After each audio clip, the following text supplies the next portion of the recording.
Hello everybody, how you guys doing today? Avian Superhero here, aka Greg Graham. Um, we have another episode coming up with another stroke survivor. We're dealing with the same series, Death Taught Us How to Live. Uh, I came up with this premise because I wanted to talk to all different types of stroke survivors in the United States, and I wanted to get their opinion on how life is, especially after a stroke. So we have all different types of conditions. Some are conditions that we can see, and some are conditions that we can't see. Hey, Trizan, how you doing? So this whole thing is about us going to different places throughout the United States and getting different feedbacks from different stroke survivors. Her name is Betty Howard, and it seems like she's about to get on right now. And I'm very intrigued to find out about her story, what happened to her, what happened to her after the stroke happened, and see where we go from there. Hello, Betty. How you doing today? Good. How are you? I am well. Thank you Good. for joining us. Absolutely. Good to see you. Good to see you as well.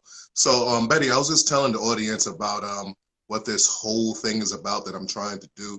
You know, from a stroke survivor perspective, I want to know, how death has taught us how to live. A lot of people they see us being able to function. We might have some disabilities seen and unseen, but, we definitely see life differently. Do you agree Absolutely. with that statement? I absolutely agree with that. It's definitely a change from before how I live my life to now how I live my life. Hmm. Can you expound on that? Like, what do you see different about how you live your life now? It's actually interesting because I noticed this while I was in the hospital. I think, and I was able, it was like a mirror to my face of how I was living prior to my stroke.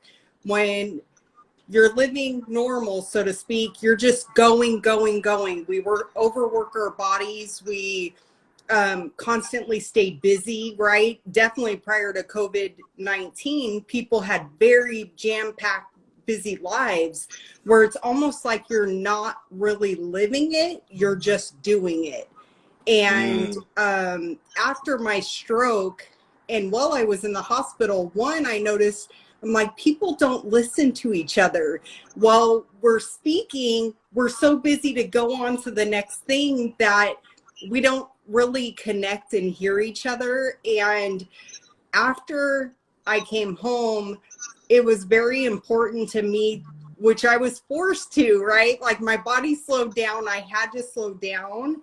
And, but it's allowed me to start experiencing life in a way where you notice the sunset, the sunrise, you notice that pretty flower, you start noticing life around you. And also I notice that there's a lot of pain and tragedy that people are experiencing and going through. And because I've went through it, I think I now connect more and more soft towards that.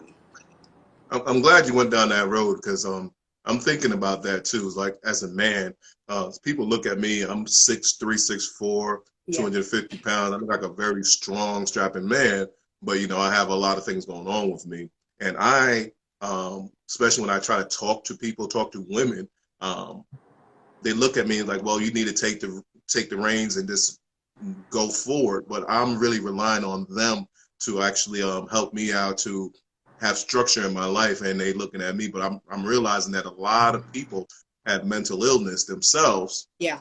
and um, what we go through each and every day, they go through it, but they think it's normal. Do you find that same type of thing as well?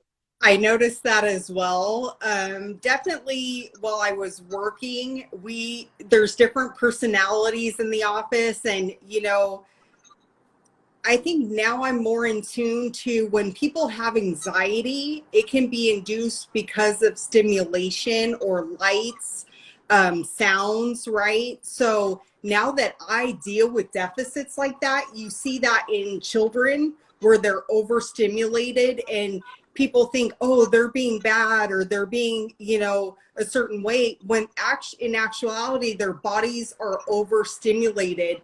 And I'll go to events, or say if I'm and when I say events, not like events, like say a family function with a few people, maybe 4 people, but the talking in the background, the TV going, the lights of the television. Now all of a sudden I know that yes, there's mental illness, depression, anxiety, but there's also from stimulation and sensory disorders, you know. So we may not notice that in people prior to stroke, but I definitely am more soft and understanding after, and they may not even notice that they have it. Betty, man, you really take me down memory lane.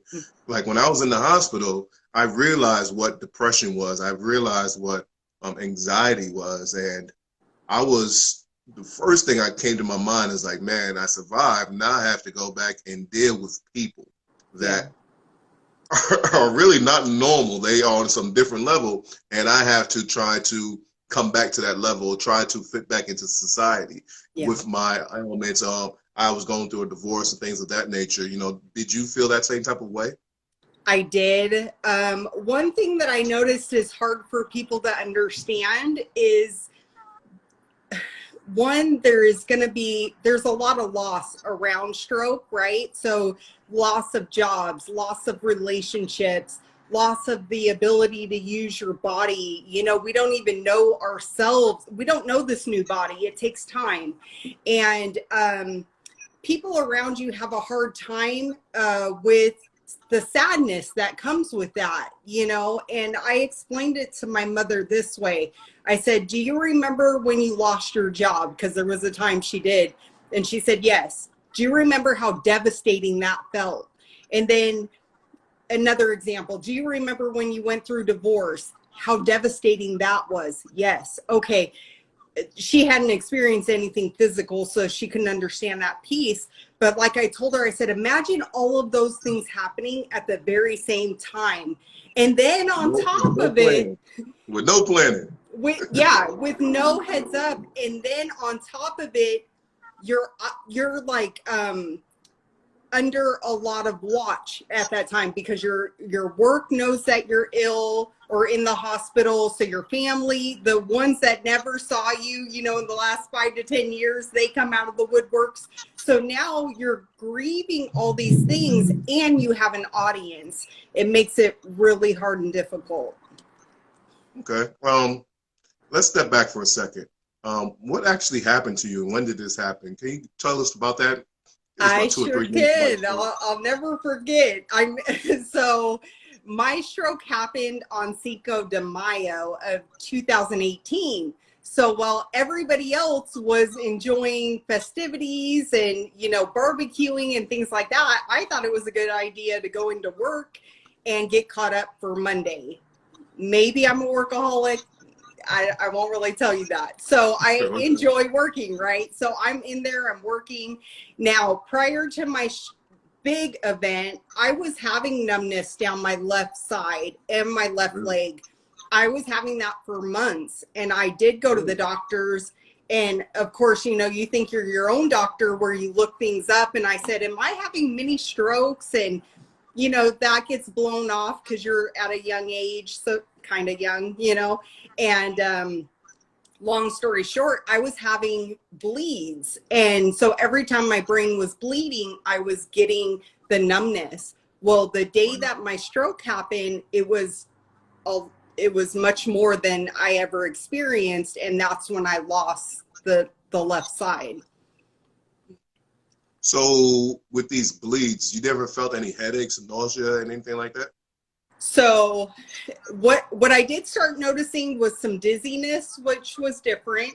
I lived in upstairs apartment, and I started noticing I was out of breath going up the stairs. Now, keep in mind, I had lived there like 2 years, never felt out of breath. All of a sudden, I'm out of breath. So but I'm like, oh, I'm just out of shape. You know, you try to rationalize these things that you know are different, and it's your body trying to tell you, hey, something's wrong, you know. So yeah, like I'm glad you're bringing this up, because a lot of people don't realize that a stroke can happen at any age. Absolutely. B, your body's giving you warning signs, and a lot of times we ignore them. Yes. And a lot of times people die because they ignore them. Yes. So you're giving us some of these warning signs. You know, you had numbness in your body and your limbs. Right. Anything else that you can tell people? Yeah. So the Friday, so my stroke happened on a Saturday, and that week prior, I had to go home. Well, the last 2 weeks prior, each week I was going home with a headache. And I was like, and I will work through some things. I couldn't work through it. I'm like, I have to go home now. And I would go home, I was vomiting, and then it would go away. Now that Friday, the lights were on in the office, and I was like, are these lights bothering anybody else? I'm like, they're really bothering me. We turned the lights off. It was dim in there. So those were warning signs that I was getting. And I hate to admit this one, which now I understand it later. When I was talking, I was spitting when I was talking, and I'm like, why is that happening? But I think what was happening is I was losing the muscle, the muscles were going away, but not enough for me to realize. So it was after you have a stroke, sometimes you drool. I definitely did that. So that was another warning sign. When I spoke, I didn't spit, and now all of a sudden that I noticed that happening. And then slurring my words a bit. So I would joke around like, oh, I used all my words for today. Why can't I speak properly? Why can't I think of words? So that was happening to me as well. I definitely had warning signs. And if an MRI would have been done sooner, they would have saw that I had a smaller bleed, which would have been nice, because then I could have started to relax and go in a different direction. But I was on that hamster wheel of working, and I wasn't taking the time out for myself. So Betty, what you're really telling me, and I hear a lot of people telling me this, is that when you have a stroke, it's similar to like an out-of-body experience. Like you're having all these things happening to you, but your mind is like, why is these things happening to me? Like, why can't I control my bodily functions? Yeah. And your body is deceiving you. Yes. A lot of people don't understand how severe a stroke can be. And it's like two things happening to you at once. One thing is your body started breaking down, and then some parts of your memory or your vision or your hearing or your sight start going away, and you don't realize it, but you still conscious at that time, like, all this stuff is happening to me. Right. Is that what you're saying to me right now? I agree with you 100%. All these little things, being clumsy, right? Clumsy. I noticed I was dropping things. I asked my husband, I was like, I'm dropping things. And then he was like, oh, I'm dropping things too. Right. We're getting old, that type of thing. Right. And it's like, but I knew something was different. Something was off. So see, man, you leading this whole conversation.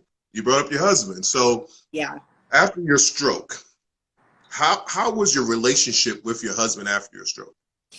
Okay, so I have a complicated. So I was married, we got a divorce, and then we got back together. So technically, we were married. Slow down. You gave me a lot.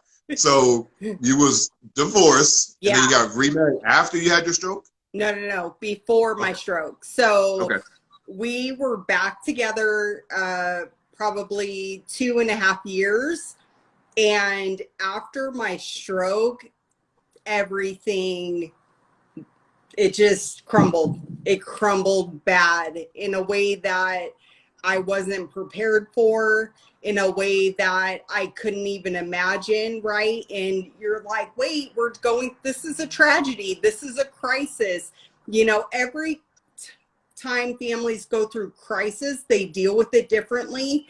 So I was honestly in denial that I was losing my relationship, because I'm like, no, we're in crisis. We'll get through this. And he just chose to go in a different direction, and I had to figure that out. And it was crazy to think back of how strong I was when I was very, very weak, because I was weak from my stroke. I was weak in ways that I didn't even realize.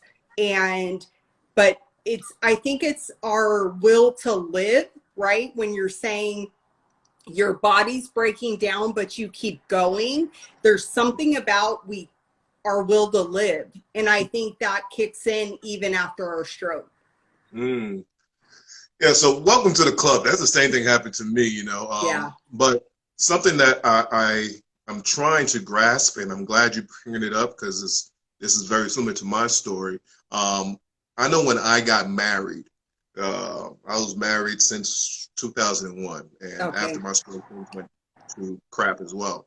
But before I had my stroke, our relationship was on the rocks, and what I did realize, and after a lot of time by myself and thinking, that before I got married, a lot of times you get counseled about how marriage is supposed to be, this and that. They talk about all the good times, they're going to be bad times, but they never speak about. They say in sickness and health, but they really don't talk about what you're supposed to do if one of y'all gets sick, especially at an early age. So, what advice would you have for people that have a relationship now? They haven't had a stroke. Nobody had a stroke, but they have a relationship right now, and they are kind of rocky.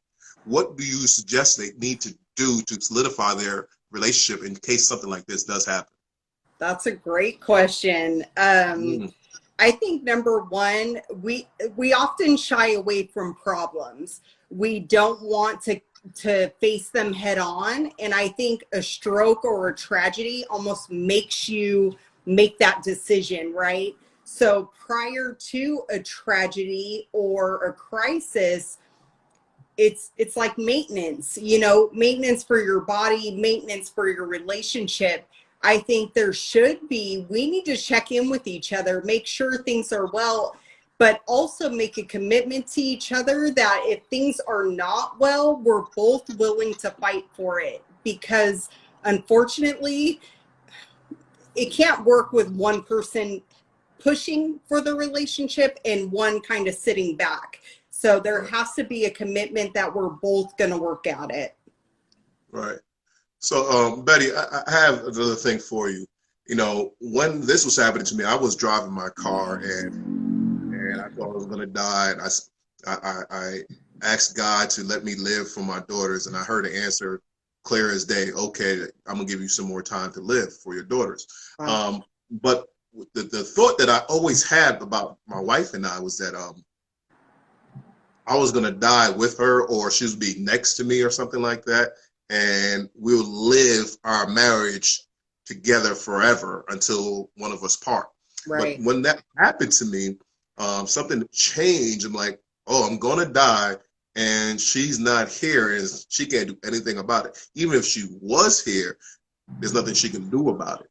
Right. And with that understanding, that changed my whole perspective. Like, I don't have the power to control how long our relationship is going to be. I don't have the power to say, well, today's going to be my last day. We shouldn't argue with things like that. Right. What are your thoughts on it? Am I saying something that's really far-fetched, or is it something that you understand that your husband couldn't understand?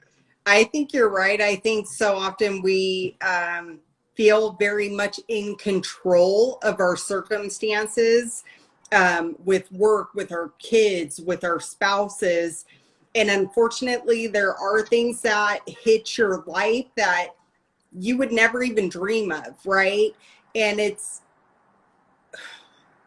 you think that you're going to, like you said, live the life all the way to the end together, but you also have to take responsibility that I am a individual and he or she is an individual. And it's the same way in your relationship where you say, well, I'm not happy, right? Well, what are you doing to make yourself happy? We cannot look for our happiness through somebody else to make us happy or make us fulfilled. So I think it's the same token that we have to take responsibility for us and not put it on our spouses. Because if you did pass away, she would have been a widow. She would have had to step up, right? So we have to have that individual strength and couple strength at the same time. I think people don't really understand that concept. You know, Yeah. a lot of people say, well, we're married, that's my wife, that's my husband, we're together, we're the same exact people, and we can move on together. Like, actually, no, you have to have your individuality, you have to have your own hobbies, you have to Right. make your own happiness, and trying to combine that with another person, and you have to be mindful of the person. Right. And A lot I of times think people don't do one thing that really stands out, and people may understand that when you are together as a couple, definitely when you're young, you know, if I'm mad, he's mad. If he's sad, I'm sad. Right. If he's happy, I'm happy. Where truly our joy needs to come from within. And that. just because you had a bad day doesn't mean I need to have a bad day. So I can fill you up, right? So I think it's important for us to fill up ourselves first and take ownership of your health, take ownership of your life and organization and situations. So I'm about to steer this into a different direction again. Sure. So we talked about, you know, what happened to you, what happened to your marriage and things like that. But now let's talk about today. What's going on with you today? Who are you now? What ailments do you have now? How do you do things now? What's going on with Betty? Who's Betty? Okay, so who's Betty? Death took a while, you know, because there was a lot of grieving, but I believe in the Lord. I think he had me do this on my own because I needed to grow strength. I needed to grow within who I am as an individual. I was in a relationship from very young, and I was a mother at 19. So I was never really me. I was a mom, I was a spouse, I was a worker, right? But who is Betty? I think now I can tell you what I enjoy, what brings me happiness, what brings me joy, what's the most important things to me. And when you have that, you're so much stronger as an individual. Mm, okay, I love that. So what ailments do you have now today? 'Cause I know you and I was talking about acupuncture, and you said Yeah. you went to a couple of treatments. You know, how was that for you, and what did that do for you, or what was happening before and what happened afterwards?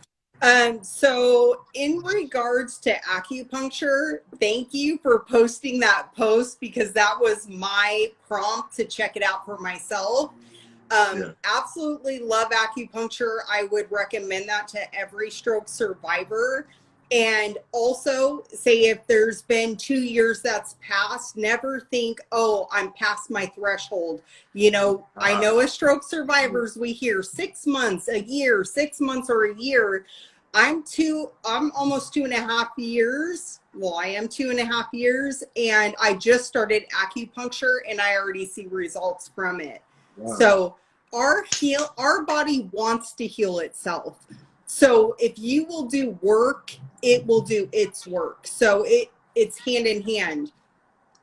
I hear that a lot. You know, or when I used to go to physical therapy, I used to hear my therapist say, Greg, you're an inspiration to a lot of these stroke survivors because a lot of them can do all this stuff, but mentally they checked out.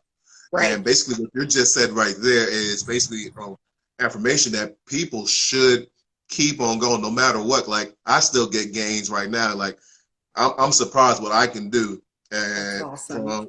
this was like 3 years ago for me. Um, First year, I couldn't barely do anything. I could barely walk. I could walk now. I could go upstairs now. I can't dance yet. I can't jump and play basketball like I used to, but Right. I could see myself progressing each and every day, even though my neurologist used to tell me, you know, Greg, this is the best that's going to happen. And Hmm. I'm pretty shocked that the science world doesn't really know the capacity of the human body when it comes to nerve endings. Right. Because a lot of times they just sign us off and say, okay, this will happen to you, move on. But we're living proof that things can change, and I really Absolutely. appreciate you saying that. So let's think about this, Betty. What else is happening to you? What about your mind? You know, do you find yourself, you know, forgetting things? Do you have, you know, impatient thoughts? Like for me, I realize, and my friends be telling me this, that I get upset real quick. Yeah. Um, when I talk to people and I try to articulate my words to them, they don't understand what I'm saying to them, or I might just get mad at a reaction that they had, and I just take it was supposed to be a level 1, I take it to a level 10. Is that happening to you as well? Oh dear, you're making me confess right now. Yeah. One thing, okay, so I'll break it down. If I'm tired, right, my physically tired, I will get more irritable faster. I will be more sensitive. So I have to pay attention to, okay, how much physical activity did I have today? And for non-stroke survivors, physical activity is taking a shower, getting dressed, making breakfast. All of these things take our energy and they take a toll. So if I have a doctor's appointment and I went to my son's, you know, whatever he has going on or certain things, all of those things are ticking down my energy levels. So I get most sensitive and most testy when I'm physically tired. And then if you add stress, any emotional stress, right now, I'm not working, but that can just be from having to deal with the hospital and paperwork. That can be frustrating to me. Certain things like that where I notice I'm like, oh, if I was in a work environment, I would really have to watch because it's much more sensitive. Yes. Yeah. Mm-hmm. So speaking on that, because you said you had children or a Yeah. child, how is it dealing with that? 'Cause I find it. I have two teenage daughters, and it's like living hell for me. You know, I love the heck out of my girls, but I'm Yes. trying to be a father and also trying to get my wits back together. You know, how is it as a mother? How is it trying to? I don't know how old your kids are. You can tell me how Yeah. old they are. So I have an How's it adult, raising? Mm-hmm. 23-year-old daughter, and I have a 13-year-old son. So my oldest, what I did after my stroke, which I would not recommend for anybody, is she started school, but she wasn't driving at that time. I was driving her. So I was basically doing a commute, right? So I started getting, you know, a little testy, but it was because Yeah. I was tired and I didn't realize just driving makes you tired. Now with my son, I'm really, he's such a good boy where he's very self-sufficient. He gets good grades. So I have to say he's very easy. Yeah. But what I don't want to do is have him feel like he missed out on a mom. So I Mm. still try to play games with him or make sure he goes to the park to play basketball. Try to make sure he doesn't lose out on anything because mom had a stroke. So yeah. Whew. Yeah. Okay. Yeah, I completely get it. Now let me ask you this other question. When you deal with people, um, do you get frustrated trying to explain that, hey, right now I can't go and do this or I can't do that, even though Yeah. you saw me do that yesterday and you saw me Right. do it well, today is not that, and they get frustrated with you. Do you have that same type of experience, and can you talk on that? Yeah, so I've had to do disclaimers with people. For example, I'll say, okay, you know, I know we're going to do these conference calls to get, you know, together. Now, I'm deceiving you, okay? Because right now, even on this live, I look healthy. You I look look great. like, thank you. I look like I have energy, right? I'm smiling. All these things look awesome. I said, but that Right. deceives you into thinking I don't have any deficits. Right. So when I tell you, hey, I can't do that today, or I really need to rest, I need you to respect that and honor it. And I know it's hard for them because it doesn't make sense to them. Like, Right. and it's like, well, how did you feel? And it happened. So I like to watch UFC fights, and I go Okay. to, yeah, I go to my nephews to watch it, right?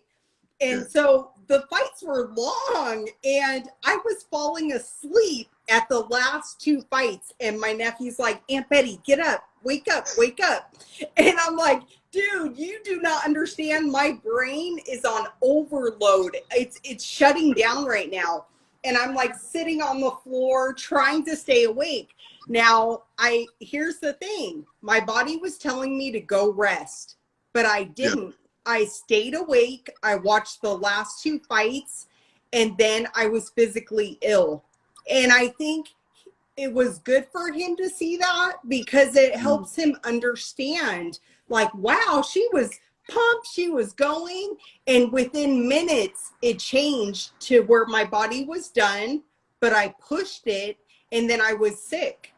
When I get like that, my body will actually turn into migraine. It can turn into vomiting, which that hasn't happened in quite a while, which I'm thankful for, but it's like it can get real for me. So I had to go home and I was done. I had to sleep and then hope for, the best the next morning. You know what? I'm glad you saying all this, because this is exactly how I feel. And Yeah. you're right. You have to show them by example, because if Yeah. they don't see that example, they don't understand it at all. No. Okay, Betty, we had 30 minutes, so I Yes. usually keep it for 30 minutes, and time just flew with us. But I do have some questions. I got some sound bites for you. Sure. I don't know if you've seen it or not, but I try to get people from different parts of the country to give me results so I can share this with other people.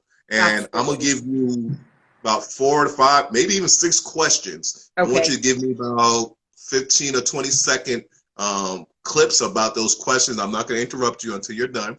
Okay. And we're going to try to get this all in. Are you ready? Yes, I'm ready. All right, let's do it. First question. Do you feel different about life? I do. I feel thankful that I'm here, and I feel that I look at life through different eyes now, where every moment I try to truly be thankful for and look for the beauty in today. So it's like you can have a bad day, but still look for that beauty. Okay. Question number 2. For you, what is important about life? For me, definitely after my stroke, like I said, I did this, I felt not on my own. I'm not discrediting anybody, but this journey was, I was solo, right? No one could do the hard work for me. But I really gained my relationship with the Lord even more than ever before. So my faith is very important to me. My family is very important to me, where before I would put work ahead of my family. I'm admitting it. I would say, oh, I have to stay late. I have to this. I have this meeting. Those things will never be number one to me. If my son has a basketball game or we have a family event, those things come first over work. Got you. Yeah. Question number 3. What are you trying to accomplish with this new life? And it's interesting because I don't know if you've ever heard of people doing the word of the year. They pick a word for themselves, and I've done that for about 7 years. You, instead of New Year's resolutions, you pick a word. And the year that I had my stroke, my word was legacy. And what's crazy is, how do you find out what your legacy, you really want your legacy to be, unless you face death, right? And once I did that, I knew I wanted my legacy to be, one, I live a life of service, and that's most important to me. I live a life of compassion and love for people. And I want to be mindful and present in the moment. Okay. I got 3 more questions for you. Sure. Is time management important to you? Yes. And now people would think, well, you don't work, so you have all day to get everything done. I'll tell you this, these years are flying by. And unless I have structure, right? Structure helps me with knowing what my energy levels are going to be. So if I have big events, and what I mean by big event, it could just be visiting people or doing, an interview. Those are events for me. So I have to make sure that I rest efficiently for each event or what I'm going to do for that day or that week. So planning is super important now because I have to make sure I have the energy, or at least try to have the energy for that. Okay. All right. This next question. I guess this question is more for people that haven't had a stroke or haven't experienced that we have. Sure. But I want you to try to break this down for me. What did you take for granted before that you wish you could tell yourself or anybody else not to do that? Fantastic question. I took my body for granted. So my body would work 10 to 12 hours a day. I wouldn't take my lunches. I wouldn't take my breaks. So I took my body for granted. And I think we so often overwork our bodies and don't thank them enough, right? Thank them enough with water and good food and stretching, exercise. And it's like when you're working a sedentary job where you're sitting for 10 hours a day, your blood is not moving. So getting up for that 10 minutes is good for your body. Don't take your body for granted, because when it breaks down, it'll stop you, because it's saying, you know what, you overworked me for so long, we're going to take a break now. And I really feel like that's what happened with me. Last question. Mm-hmm. This might be a tearjerker, so prepare yourself. Oh dear.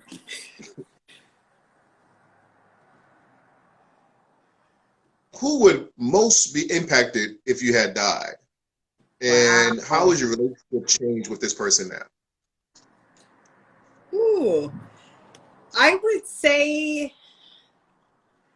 wow, I think my children. So, because I don't think your kids are ever ready to let go of their parent, right? So, and for example, when I called for help, I talked to my son and I pretended like everything was okay. I said, "Hey, Sean, is your dad there?" And I did it like that. He would never know I was in trouble. And I was hiding what was really happening to me. And later on, because I had time to reflect on that, I'm like, that actually wasn't the best choice for me to do, because he said to me, he's like, "Mom, I didn't go to the hospital because I didn't think it was a big deal." He just thought, "Oh, Mom's at the hospital, she'll be right home." He didn't realize the severity, and he didn't, because I shielded him instead of saying, "Sean, I think there's something wrong with me right now. Can you get your dad?" He would have known there was a problem. And I shielded him from that. And if I would have died, he would have been like, "But when I talked to her, everything was fine." So for me, that hurts me, because I'm like, we need to watch. I know we're trying to shield them and quote protect them, but if I didn't live, he would have regretted not going to the hospital. So I just really now, like with my kids, I overshare with them, not to bring them down, but I want to share my life experiences. And any mistakes I've made, I just lay it out. Now I'm like this open book, because I don't want them to miss out on learning valuable lessons. Betty, I thank you so much. What do you want to leave with the audience as a Oh, closing statement? well, thank you so much for having me. I appreciate your time, and thank you for anyone who joined us today. What I would like to leave with you today is, if you've had a stroke and you feel discouraged, there is a community for you. Definitely on Instagram. Reach out to me, reach out to Greg. We will find people to come around you, love on you, and let you know that you're not going through this on your own. It feels lonely, it does, but I promise you, you're not alone in this. Betty, I thank you so much, and you're absolutely right. Your name is Stronger than a stroke? Stronger than stroke. Yes. Strong Than and what? stroke. Stronger And than stroke. stroke. Okay. Yeah. You can find her on Instagram. I believe that anytime anybody messages you, that you will respond. Yes. I am AVM_superhero. I'll do the same. I have a lot of people out here as well as you do. I thank you so much for coming out here. And like you said, we look good now, but after this live, we probably go right into our pajamas, go right to bed. Exactly. That's our secret. And that's why Betty, thank you're you so called the much. superhero. You're welcome. Thank you so much, Betty. Love you. Love you. Be safe. Take care. Talk to you again later, okay? Sounds great. Bye-bye. Bye.